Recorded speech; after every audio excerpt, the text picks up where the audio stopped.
স্থাপনের জন্য। এই সভ্যতাকে হরপ্পা সভ্যতা নামেও ডাকা হয়। এটি বর্তমান আফগানিস্তান, পাকিস্তান এবং উত্তর পশ্চিম ভারতের বিস্তীর্ণ অঞ্চলে গড়ে উঠেছিল। কৃষি, ধাতবকর্ম, মাটির পাত্র এবং গয়না তৈরি এই সময়েই চালু হয়। তবে জলবায়ু পরিবর্তন ও বহিরাগত আগমনের কারণে এই সভ্যতার পতন ঘটে।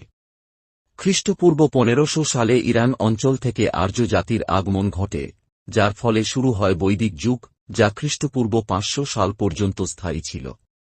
এই সময় হিন্দু ধর্মের প্রাচীনতম ধর্মগ্রন্থ বেদ রচিত হয়, যার কারণে একে বৈদিক যুগও বলা হয়। হিন্দু ধর্মের গোড়াপত্তন এই সময়ই হয়েছিল। এই যুগেই জাতিভেদ প্রথারও সূচনা ঘটে। বৈদিক যুগের শেষে খ্রিস্টপূর্ব 500 থেকে 150 অব্দের মধ্যে ভারত ঐতিহাসিক যুগে প্রবেশ করে।